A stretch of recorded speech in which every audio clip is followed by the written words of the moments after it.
It's just after I see a movie, I like to go get a piece of pie and talk about it. It's sort of a little tradition I have. Do you like to get pie after you see a good movie?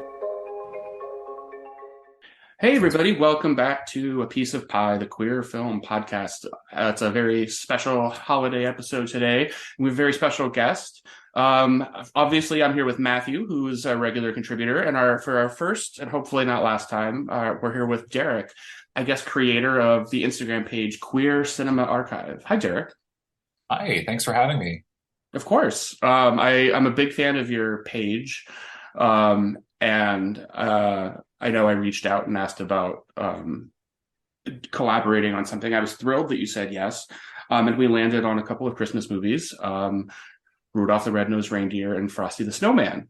And these movies are interesting for us in terms of the podcast because we don't usually do made-for-TV movies, or we really only ever have done theatrical releases. We've done a couple of like Netflix releases and Hulu releases, but generally long form movies. So it's a first for us, and of course, like I said, it's your first time on.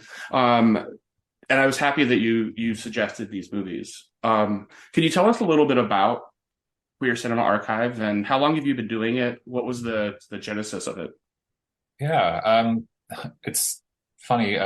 Queer Cinema Archive started because when I was in university, I took a lot of film studies courses, and my professors, a lot of them were queer, and they encouraged me to kind of look at things in context of queer history, which led me into reading like The Celluloid Closet and kind of getting a better understanding of the journey of queer representation in film. And I've been really interested in the topic of it and how it's evolved over time, and even today, like, representation is far from perfect, and it stems back to the very beginning of not queer film, but film in general, and how we've been represented. And of course, it's all reflected in what's been happening in the world and through every decade as well. Every film reflects what's going on. And yeah, basically the page started because of a paper I wrote in university, which was about the queer history of film. And it's for me, summing it up is hard because there's a lot of factors, but basically Yeah. just to sum it up completely, what happened was, because of what I was studying in university, my husband for Christmas bought me a book called This Was Hollywood, which is based on an Instagram account. And it's this woman that posts about the history of film, like, pretty much daily. And I'm like, I could do that with queer film history. And then that's pretty much how it started. And I've been doing it for almost 2 years now. I started it in December 2020. Oh, nice. I know that Instagram account. I actually follow them as well. This was Oh, Hollywood. yeah. Yeah, it's a great account. It Um, is. yeah. No, and you do a lot of like deep dives, and there's been obviously I feel like for every one that you do that I've heard of, there's a couple that I'd never heard of. I mean, obviously, most recently you did Cruel Intentions, which Oh, I know very well. But I liked a while ago you went back to these old cartoons. The Reluctant Dragon, which I had never heard of. And I thought yeah. that whole thread was really fascinating. Do you want to talk a little bit Yeah, about that? Just because I mentioned it in case anyone doesn't know. The sure. Reluctant Yeah. Dragon. It's interesting too, because yesterday I kind of did a continuation on that post, because that post was about like sort of like the history of the depiction of sissy characters in film, and in association with the pansy craze that happened in the 1930s, which then is reflected on film, especially pre-code films in Hollywood, and then later on in films, even though everything became a lot more coded later on when they weren't allowed to be as obvious with depicting queer characters. And the Reluctant Dragon is one of those queer coded characters. And yesterday I was doing a post about a Betty Boop cartoon from the 1930s, and that also has an actual pansy character. There's a monster in it that Betty Boop sprays with perfume, and it turns into literally a dancing pansy. It's I don't know, it's Not even subtle. It's not subtle, and it's some people get offended by the posts, and I think maybe because I've seen so much of it, I just don't anymore. I'm so used to seeing it, but um, I don't know. I think they're kind of fun. No, I love all that stuff. I loved the Pansy one you did a while ago, and one that another movie that I had forgotten about. And I promise I'm not going to just keep going down your list and being like, talk about this. But that clip you posted of Robert De Niro cutting Charlie Cox's hair, And and Stardust. Stardust. I'd never seen that Yeah. movie, and I'd never seen Robert De Niro playing gay, and I found that scene real rough, even in that brief Oh yeah, Instagram moment. yeah. Um, Yikes. But having said that, now I'm like, I kind of want to see this movie. That's Oh, funny though. it's I worth mean, watching. I remember seeing Stardust when I was, oh God, whenever it came out, a kid, a preteen, something or other. And I remember seeing that scene and finding it really encouraging for some reason. I don't know. I thought it, no, like genuinely, I think, the nature of these kind of like, um, blatantly offensive and stereotyped pansy characters in children's media, particularly, is you take what you can get, and people latch onto them for kind of coincidental reasons. I can think of a lot of, I think, characters that were unfairly gay coded that people just sort of latch onto as kids, and Robert De Niro in that one was mine. Okay. I think part of it too, because the early 2000s queer representation in Hollywood movies was really bad. Like the amount of times that straight characters call people fags. Like I don't know if you've seen the movie Waiting. I keep wanting to Yeah. post about it, but it's so painful to. Yeah. I don't know if I can show it Yeah. just because that whole initiation at the restaurant where they have to surprise one of the other straight guys by flashing their balls, and then they have to kick them in the ass and call them a fag, and it happens multiple times throughout the movie. But that was the early 2000s, which is part of the reasons why Stardust isn't really like, it's tame in comparison. And the cool thing about Stardust is all the pirates on Robert De Niro's ship, because he's the captain, they all secretly know that he's hiding the fact that he's gay, and they just go along with it. And when he's outed later in the movie, they're just like, it doesn't matter, like you're still our captain, and then they just go about their business. That's funny.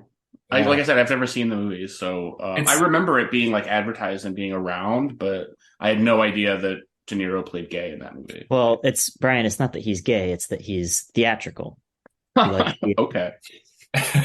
Maybe that's why it escaped my my attention, because I like to, I'm fascinated by these things as well.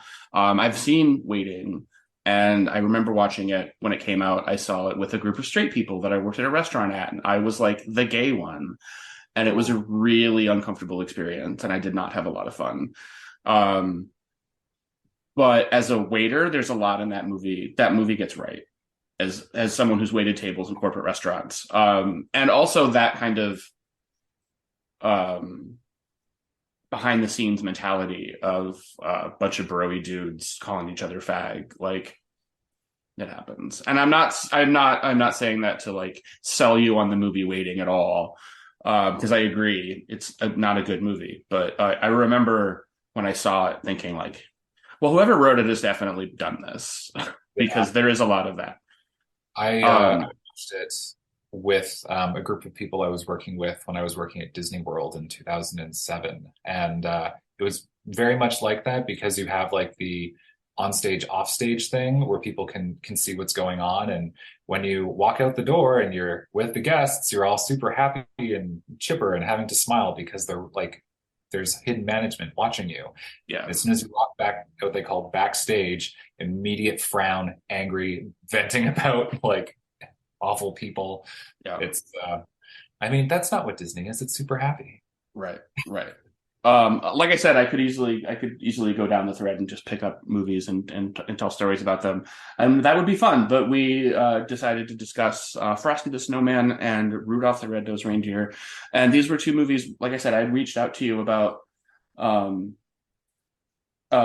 coming on and collaborating on something, and I know Matthew can attest too that for a long time I've been wanting to do queer-coded kids films, and I just couldn't quite find the right ones. And then when you suggested these two a light went off because I was like, that's perfect because that's the queer coded kids films that I've wanted to talk about. And I know Matthew likes Christmas movies, and I know these are things that we can talk about. So let's get right to it. We're going to start with Frosty the Snowman. We usually start with the movie that has come out first. Frosty technically is a few years newer, but it's also 30 minutes long and there's less to say. So we're going to start with Frosty.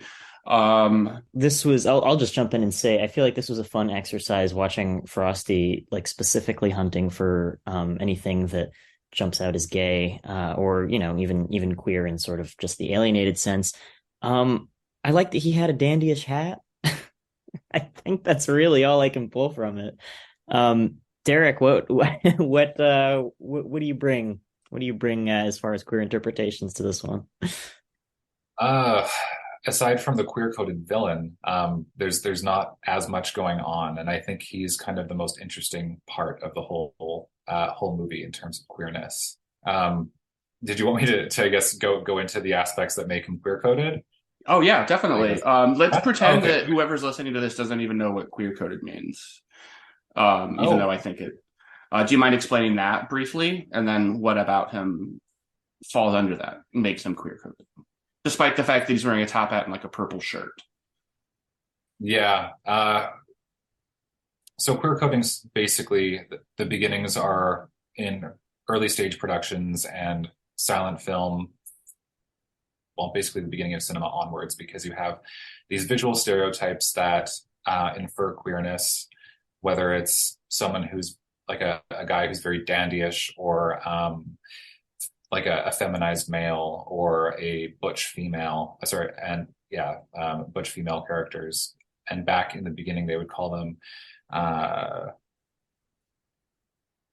actually changed as well over time. So you'd have your sissy or your pansy character, and they're a lot more predominant in films in the early 1930s. And then with the introduction of the Hays Code, which brought on censorship in Hollywood around 1934, the queer coding got stronger. So basically these symbols that people recognized to infer homosexuality became a lot more coded and subtle. So you would have a bit of feminization in a male character, but you couldn't be a bit more overt with it. You couldn't have like men flirting with men, or someone being like a male being extremely effeminate. So there are subtle things that would show basically that a character was supposed to be gay. And the magician in Frosty the Snowman, Professor Hinkle, he's queer-coded because he has lispy speech, he has a high-pitched voice, he's overly dramatic, he has limp wrists, and he also has an affinity for the color pink. And the interesting thing about queer coding is a lot of times purple would be traditionally used to hint a character was gay, whether they were talking about it. If it was a black and white movie, the character might say that they have lavender curtains, or someone would comment on something they were wearing that was purple or lavender. And in the 1950s, when basically when colors became a lot more gendered, pink of course, became more of a feminine color. So Professor Hinkle is the only male character in the film to wear the color pink. And so to feminize him is another layer of his queer coding. Well, and I think he's especially feminized in contrast to all of the, you know, the red-blooded Americans and the rest of the movie who are like overtly, I think, masculinized. There's even sort of that scene of paternalistic domination vis-a-vis Santa, which is kind of funny. He tells him, "Oh, if you're not good, you're not going to get any, you know, Christmas presents this year." And then he whines about which Christmas presents he might not get. But the one thing that I really remarked on seeing this movie, I swear to God, I thought I saw this as a kid, but it was so alien to me watching it this time. They have kind of a Danny DeVito type doing the voiceover narration for the movie, and he's speaking with this gruff kind of, you know, working class, like East Coast accent the whole time. And of course, Frosty's played by it's Jackie Vernon, right? The comedian. who also has kind of, in his demeanor, I guess, as an animated character, he's got a little bit of like W.C. Fields, like dandyism going on about him. But at least in the voice, I think that there is a certain kind of like meat and potatoes aspect to like all of the male characters in this short, except for the very fey.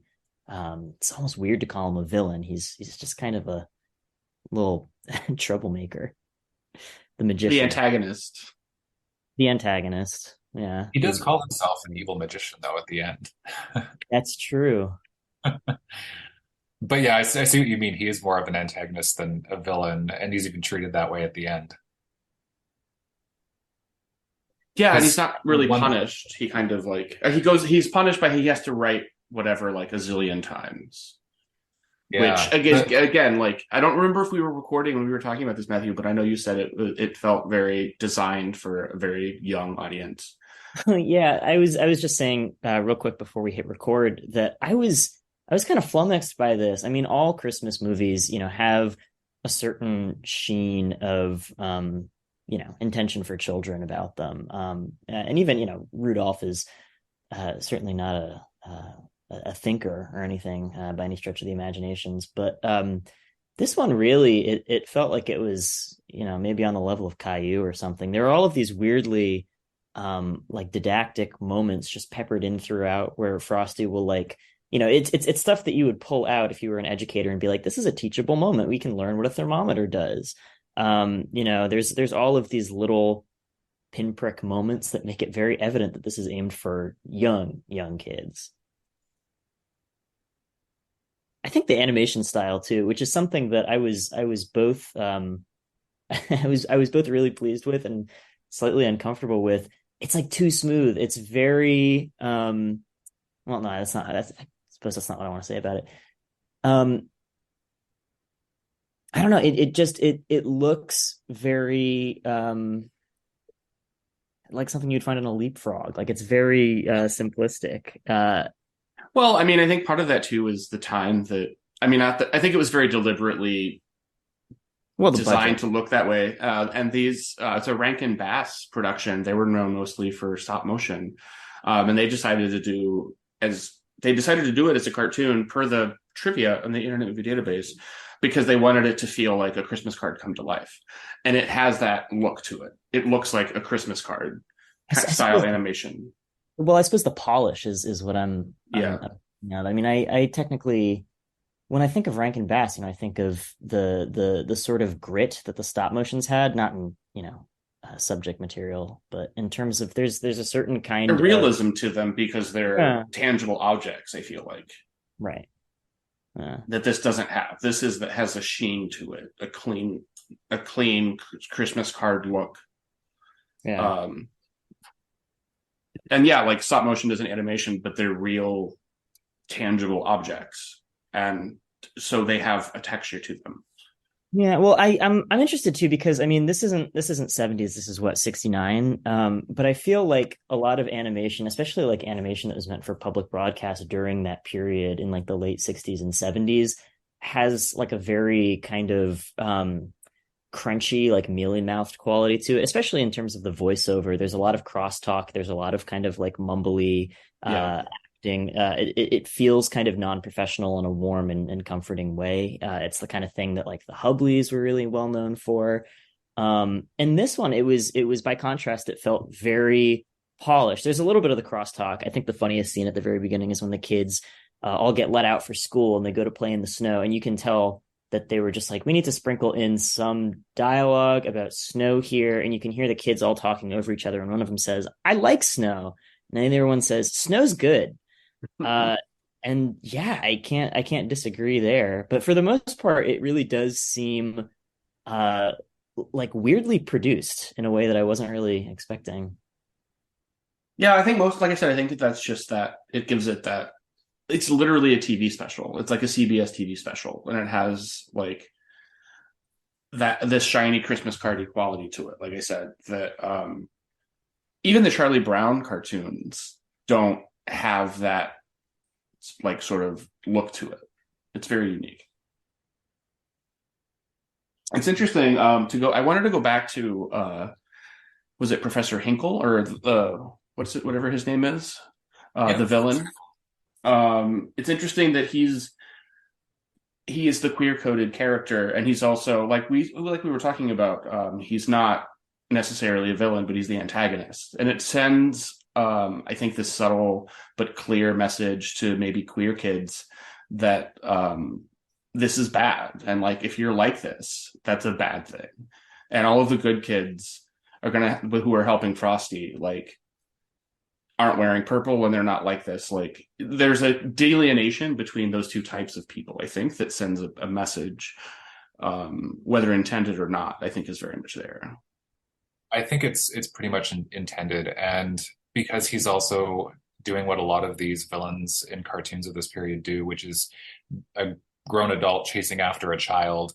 There's that sort of predatory aspect to it too, and because this movie was made in the 60s, there's a lot of anti-queer propaganda films that were circulating through schools that were aired on TV, and they would depict well, they were made to depict homosexuals as mentally ill child predators. And I think there's like a level of this that reflects that. There's also at the time the connotation for being homosexual that you're mentally ill, because the American Psychiatric Association listed homosexuality as a mental illness until the 1970s. Yeah. It's what's fascinating is how much that sort of talking point hasn't gone away, and they're still using it.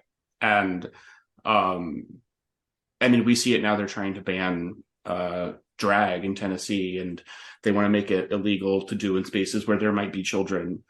And I think I think that like straight people only see us as different because the fact that we have sex with people of our gender. So the big difference to them is who we're having sex with. So they can't conceive of a world where we're not just constantly trying to have sex all the time.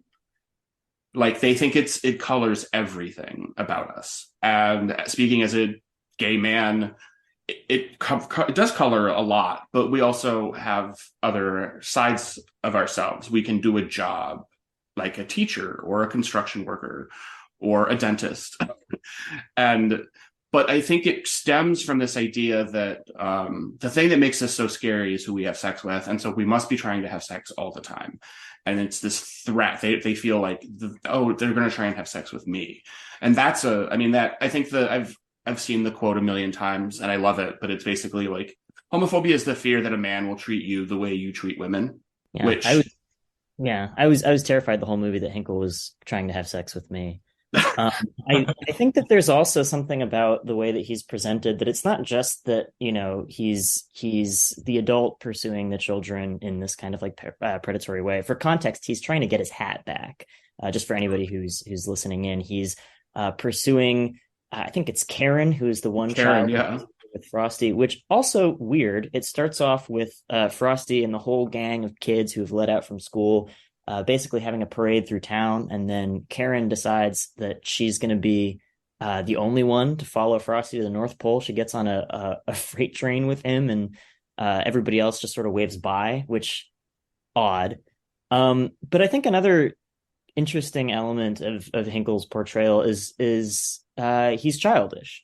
He himself has, these kind of fool qualities that are attributed to a certain kind of immaturity, and specifically like a childlike state of I guess you could call it regression. I mean, I go back to that scene where he's getting scolded by Santa is, I think, maybe the most embarrassing and kind of illuminating scene in the movie, where he is basically compelled to leave the kids the fuck alone by the threat of not getting any Christmas presents. And he starts whimpering about, oh, I won't even get any trick cards. Oh, even an evil villain. That's right. He calls himself an evil magician. Even an evil magician needs presents. And it's this weird, to the extent that all adults in children's media kind of act ridiculous in a way that is palatable to kids. This guy is definitely, on a child's emotional level, which is, it both sort of intersects with the predatory archetype and like weaves it in with another one that, you know, that the pansy is emotionally immature.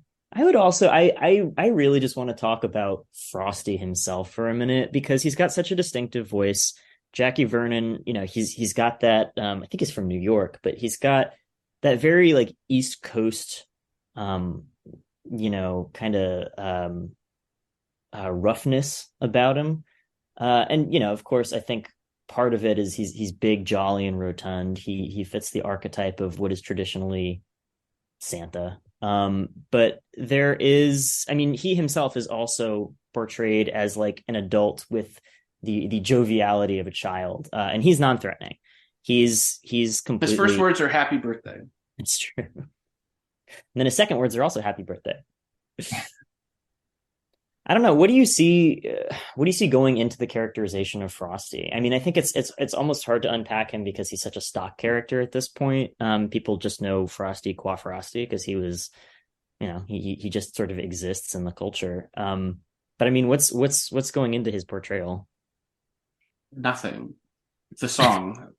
Whatever his characterization ends and begins with the song. I don't know. He has the pipe and eyes made of coal and a hat. And that's it. And he loves Christmas because he's made with Christmas snow. That's right. Christmas snow never goes away completely. It's true. Sometimes it's a summer rain. I will say I kind of like, they were saying that and I was like, okay, that's kind of pretty. Like, I like that. I would have liked, I didn't, like I said, I have no memory of this from my childhood, but I was like, that's cute. I do like that. The way it's like, it never really goes away. I just find it weird because he doesn't, his Jackie Vernon's vocal performance on this is like far from neutral. It's not a character who is, you know, completely without personality or completely without some kind of like regional, you know, ping. I find it weird that he is specifically so accented in a town where everybody else is supposed to be like completely what do you call it, the null accent, the one that, you know, it is an accent but people associate it with like a neutral American accent. That's where, you know, that's how all the kids in the town talk except for the Irish cop who's there for some reason. Yeah, I did want to mention that that was one of my notes. Typical cop threatening to hand out tickets for no reason. He's just getting annoyed. He's like, "Do you want a ticket? I'm going to give you a ticket because you're annoying me." With you're mentioning the voice actor for Frosty, but I forgot to add when I was talking about Professor Hinkle, another aspect that sometimes comes in with queer coding is they'll cast a queer actor to add another level to it to kind of infer that. And the actor who did the voice acting for Professor Hinkle, Billy DeWolf, he was closeted in real life. He did films primarily through the mid-1940s to the mid-1970s. He's in a bunch of musicals with Bing Crosby, Doris Day, and Ethel Merman. But yeah, gay in real life, but closeted. I find Frosty so tantalizing because it is so patently devoid of anything that you want to just keep hitting it until something comes out. Yeah, it does feel very much made for like 5-year-old. Oh yeah. Boys. I rewatched both of these sort of back to back, and I watched Rudolph right after Frosty, and it opens up right with the it's Burl Ives, right, who's doing the Snowman, Sam, and he opens up saying, "Oh, what are you looking at me like that for? I bet you've never seen a talking snowman before." And I was like, "I literally have." Not 30 But again, this did come out first, so at the time, he was right. That's true. At the time, people were screaming and throwing up at their screens. It was a horror movie. Yeah. Yeah, so we can just jump right on into Rudolph the Red-Nosed Reindeer. I do think this is a much gayer movie. Rudolph we talk about like queer-coded villains. He's a queer-coded hero. He's shunned from his family for being different until they learn they can capitalize on what makes him different and make money off of him. And then they put him front and center, and their lesson is learned. There's Rudolph the Red-Nosed Reindeer for you. That's the gayest thing ever. Like they're shunning him for what makes him different. Immediately they look at him They don't like what they see. They try to cover it up. They hide it from people. It's it's gay as hell.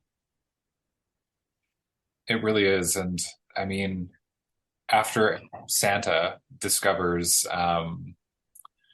Rudolph's nose and basically tells him that if Donner, his father, can't help him outgrow it, then he won't be a part of the main reindeer team on Christmas.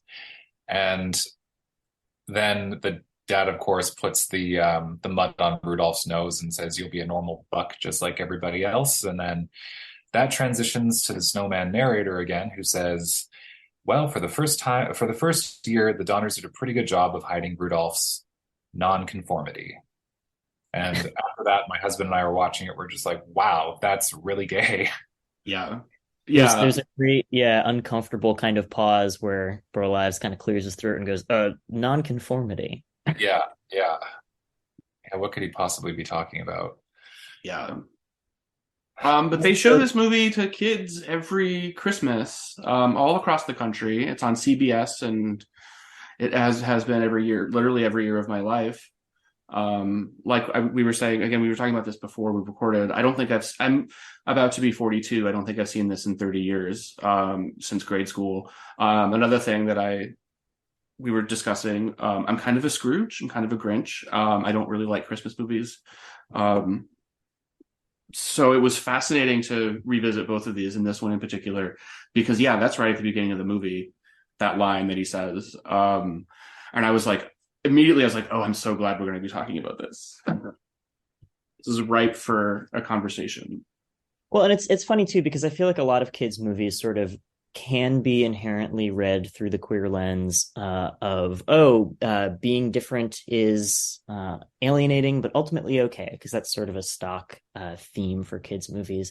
And it's interesting to see when a movie sort of goes beyond that to make that coded difference more legible as queerness. And I think in this case it really is. I mean, all of the conformity that he's missing out on is very masculine. He can't participate in this sports team where he's this reindeer coach who's got a ball cap on and is gruffly barking orders at all of the other reindeers in their reindeer games.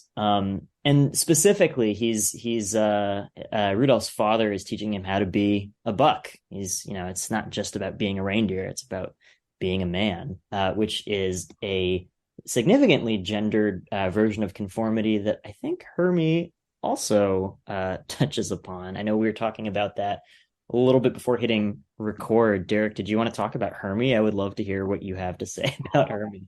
Oh, Hermie. The one thing that I find interesting about the queer coding in this one is Rudolph is definitely queer coded. I would say that Hermie is just gay.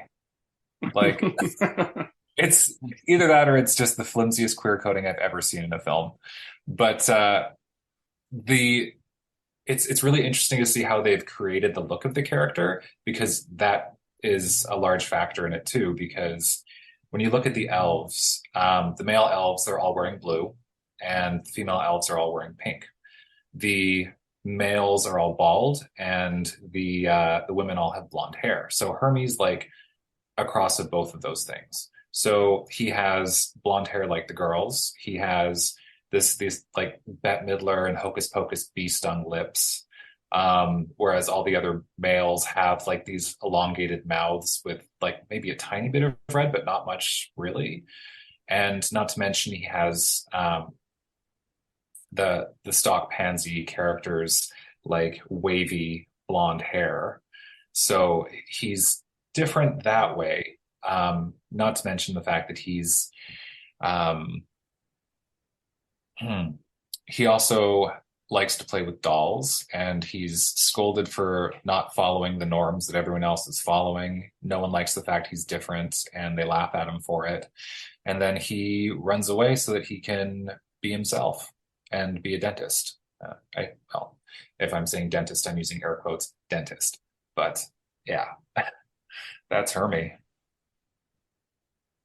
Yeah, and then you've got the Isle of Misfit Toys, which are just more queer coded. We've been rejected by our families because of who we are. Oh, you mean the gay district in the North Pole? Yes, Yeah. exactly. You could call that Toys Town. Yeah. I mean, I feel like this notion of being excluded for being different is so um it's so standard in kids movies. And I think like the misfit toys themselves are a little bit vaguer in terms of that, um that intentional ambiguity. I mean, when I think of like, to me, the platonic ideal of, making a kids movie that is so transparently a coming out allegory, but is still legible for, any kind of differences, Shark Tale. Brian, I have I, I know I've tried to sell Brian on Shark Tale quite a few times, but the difference in that movie, I mean, it's basically Hermes' story. It's about a shark who, as my dad put it when I was telling him I rewatched it recently, he's like, "Isn't that the one about the shark who's just a little bit different?" I was like, "Yeah, that's the one." He wants to be a hairdresser. He disguises himself as a dolphin. He's a vegetarian. He's got kind of like these fey mannerisms. He grows up in, this this kind of Italian American style brute household, mafia household, and it's all there's a whole coming out scene. So I'm like thinking in terms of like what are the tropes of the closeted character as opposed to just the different character. What are the tropes that we can see and recognize that make Rudolph and Hermie, or maybe not Hermie, as you said, Derek? He's just gay. He's not coded. He's just Hermie. What are the tropes that take that sort of story, that sort of standard I'm different and that is tough for me, and turn that into a particularly resonant queer story? Because I feel like that's there in Rudolph. What do you think, what structures kind of make that? I'm not completely sure how to answer that specifically. Um, I feel like for me, one of the biggest tells is a coming out scene.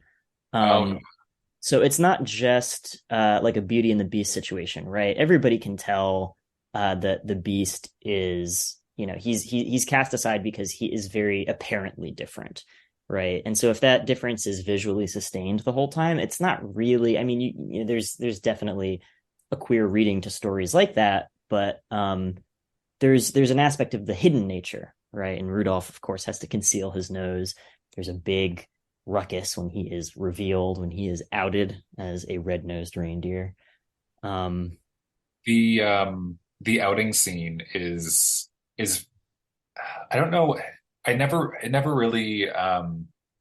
understood why it was such a big deal when he's outed. Like I never got why everyone freaks out about the red nose, because I didn't get why it was such a terrifying thing, especially when like the eyes change when they're looking at him and everything, and everyone freaks out.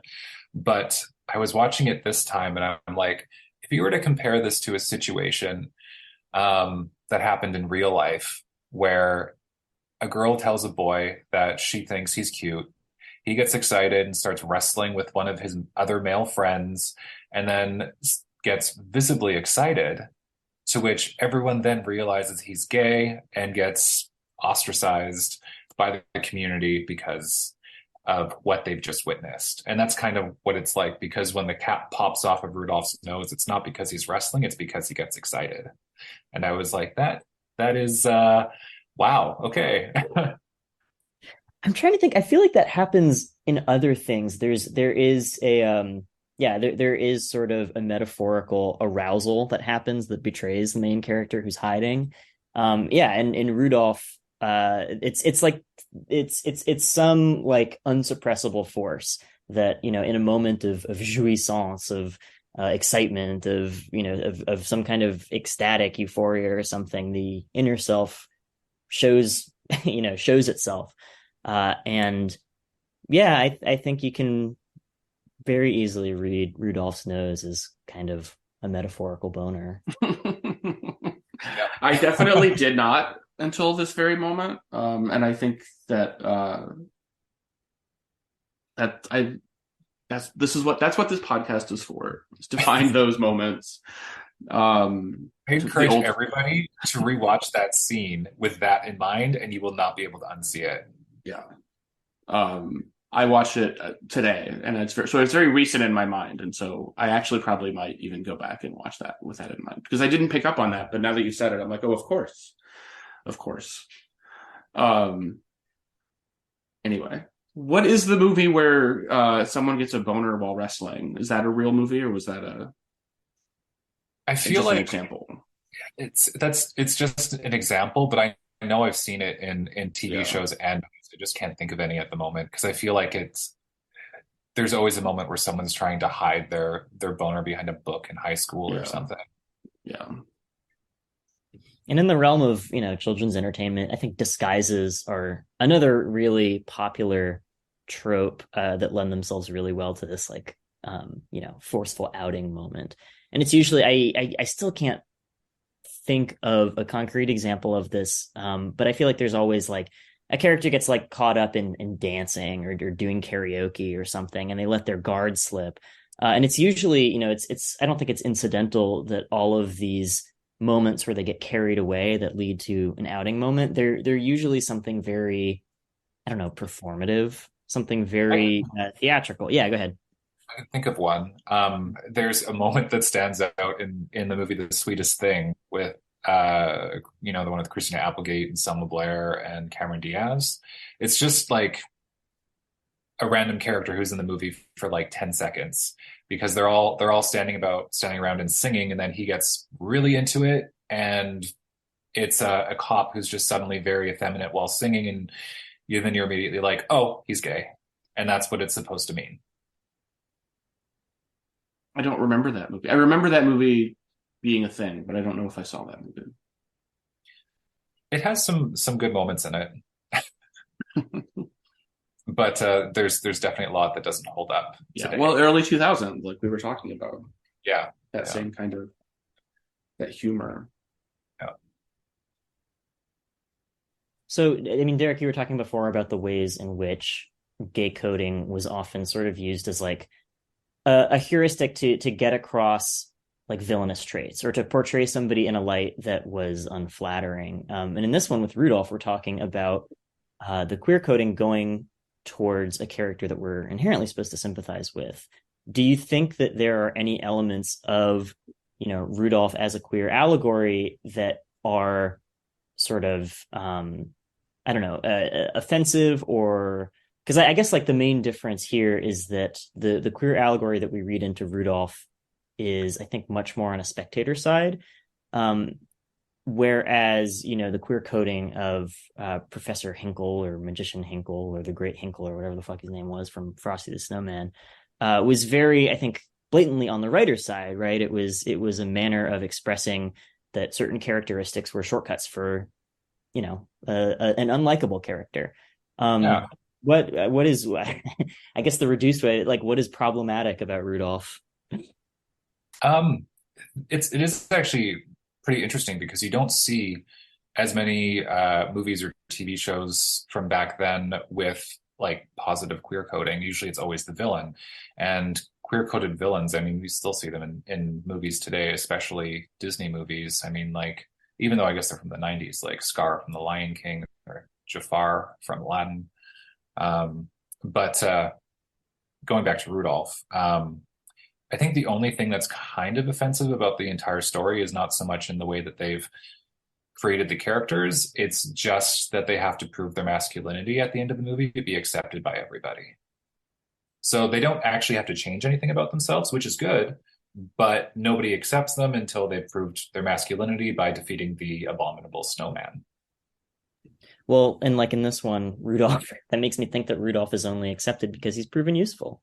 If his difference had been not that his nose glows up, but that it was like, I don't know, just really big. It wouldn't really have any utility for Santa. It would just be, oh, well, that sucks for you. Yeah, that's what I was saying at the beginning. Like, they don't have any use for him and his differences until they can use it to their advantage. I feel like that is kind of like a sticking point in terms of the message about differences that I don't think we've really worked away from them in a meaningful way, in terms of, children's stories, is that it always has to be, it's not just that you're different, but that you are better suited to some different task that you hadn't even thought of. Which is not necessarily, I think, a bad message to send, but it does sort of bring into question this idea that like there has to be a purpose to everything that makes up you, right? It's not just that you're different; it's that you're different, and actually, it means that you're concealing a secret talent. It means that you are. There's a little bit of like this chosen one ish narrative here. I mean, it's I think significant that Rudolph is the only quote unquote gay reindeer. It's not like although I guess, he meets up with Hermie, he meets up with the Isle of Misfit Toys. And then there's Yukon Cornelius. Yes, Yukon Cornelius. Probably honestly, my favorite character was Yukon Cornelius. Yeah, he's very much sort of like a daddy bear. Yeah. And he takes in like the twink and the confused guy with the funny nose. Oh yeah, I've seen screenshots where they have Hermie and Yukon Cornelius in the same frame, and people will just be like, "This is the duality of the guys that you'll see out at the bars." Right, like you'll meet both of them, and they're both 25. Right. Yeah. Yeah, I'm looking over my notes from this, and I think the only thing that I mentioned about Hermie is I just wrote down he is such a little twink. That's really the extent of my scholarship on Hermie. Yeah. I will say though, I think one of my favorite things from this movie, one of my favorite lines and one of my favorite line readings is when the Elf Master General or whoever like barges into his room and screams, "Why aren't you at elf practice?" Which is, I mean, the voice actor for that guy understood the assignment. He's so fucking funny. But also, I love this idea that part of the indication of being like a non-normative elf is that you aren't at elf practice. What the fuck does that mean? What is elf practice? I think they show that it's like choir practice, basically. But this idea, like, I took it as like the elf equivalent of like gym, like because no gay kid wanted to go to gym. Oh, I see what you mean. like. Yeah, that makes sense. Yeah. Well, that they're running like elf drills or something. I just find it so funny that like the identity category of elf is so unstable that you can be unelfed by not going to elf practice. He also, well, maybe it's because maybe if he'd had the pointy ears, he would have maybe he had to like work extra hard because he was different. But it's not just him that has to go to elf practice. It's maintenance. Every elf has to go to elf practice. I feel like Hermie might have needed like an elf conversion camp or something. But he, I don't know. I'm just really stuck up on the semantic implications of elf practice. I was wondering, did you guys do any research on the guy who wrote both? Because it was the same guy who wrote Frosty and Rudolph, Romeo Mueller. No. The interesting thing about him is that the internet as a whole talks about him as being a gay man, which would make sense, but I couldn't find any original sources, any interviews that confirm it. Like, so I'm just wondering, like, where did this like discourse come from about him being gay? The closest thing I could find was an interview with his niece after he had passed, saying that he was a sensitive bachelor, which, I mean, that's basically like calling someone gay back in the day. Yeah. So, I mean, but if he was gay, considering the subtext of a lot of his Rankin Bass movies, it wouldn't be surprising. Yeah.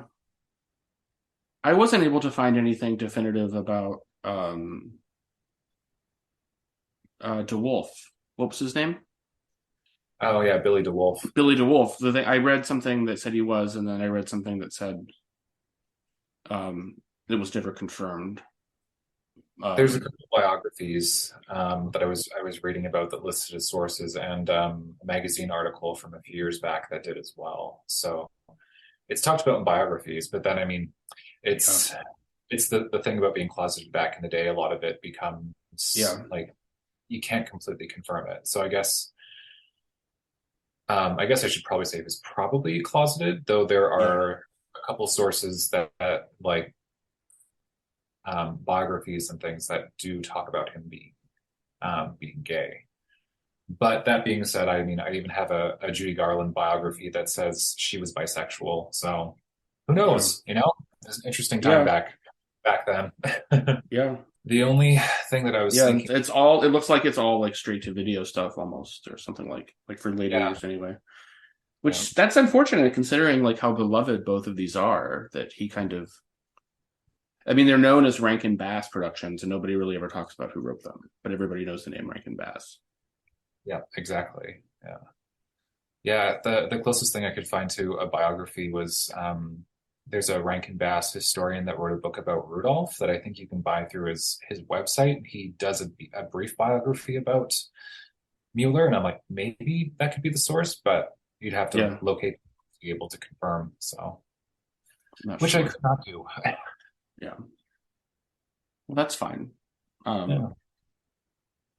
We can only work with what's out there, honestly. Yeah. Did anybody have anything more to say on Rudolph the Red-Nosed Reindeer? I think that pretty much covers it. I think we've gone Yeah, over that wraps up my notes pretty well. So we usually do a say something gay about it. It was a concept that we created in the early days of the podcast, thinking we would talk more about movies from a sort of a cinematic angle, and we would make sure to say something gay about it. Nowadays, we kind of just talk about how gay movies are. So it's become redundant, but also I don't want to get rid of it because I think it's fun. It's nice to have as a little parking lot, and I think it really just boils down to who in the movie was hot, which is an interesting, I think, reservation for these two movies. I will say that I think as of like 2 years ago, a couple of my friends and I started keeping a spreadsheet out of all of the iterations of Santa that we had seen in our, various cinematic travails, and keeping a general power ranking in terms of which Santa fucks the most, and fucks as sort of like a categorical quality. Not which Santa is the most attractive, but which one is likeliest to have like a carnal libidinal force inside of him.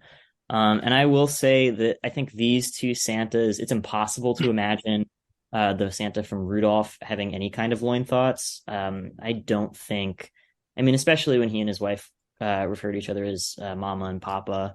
I think that's pretty anodyne. I don't know, but the Santa from Frosty, I think, he's got a little bit of fire in the chimney. I want to say I would put him, I think, on like a 4 out of 10. Okay. Does Billy Bob Thornton count? Because he's a guy playing a guy as Santa. He's not playing Santa. I think that, yeah, for the purposes of this experiment, I think that is permissible. I will He say, obviously fucks the most of all the yeah, Santas I can well, think of. Or Kurt Russell, the Kurt Russell I Santa. was gonna say Russell. the one that broke the scale was Kurt Russell. Yeah.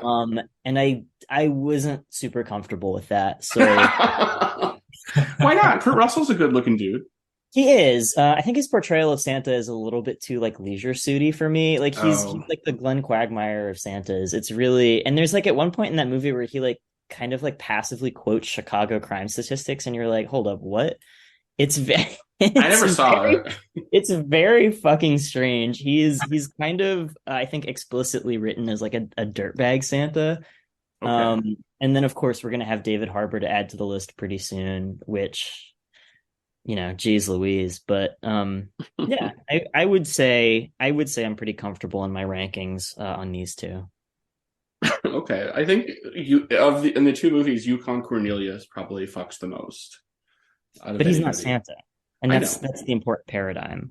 Yeah. Well, I don't have a Santa fetish, so Well, boo on you. it doesn't have to be Santa. I'd rather the big bear, the ginger bear. Another note, sort of right off to the periphery of Hermie is such a little twink, was pertaining to Frosty. I just wrote, why is he kind of ... I wish he was gayer. I wish Frosty was gay. Frosty But should be. I mean, he inherited the hat, so I mean, he's walking around with that pink flower on his hat. That's true. I Inherited feel from like the the gay villain. So I feel I like mean, he's like 2 degrees of lavender away from Snagglepuss. Like he's very close. Yeah, I can see that. It's 2 degrees of lavender, though. I like that. yeah. Well, thank you so much to both of you for hopping on and talking queer coded Christmas movies. Derek, remind us where we can find you on social media. You can find me on Instagram at queer.cinema.archive. Excellent. Thank you, Matthew. You can find me on the Island of Misfit Toys or on Twitter and Letterboxd as RATJACKO. I don't know why I spelled it out. Rat Jacko.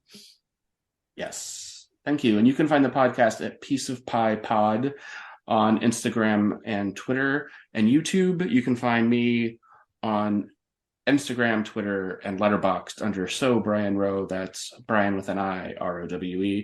Thank you so much again to the two of you for hopping on, and thanks to our listeners for listening. Happy holidays. We're working hard on our 100th episode, which is coming a couple weeks after this drops. So make sure you're subscribed on your favorite platform so you don't miss it. And until then, happy holidays.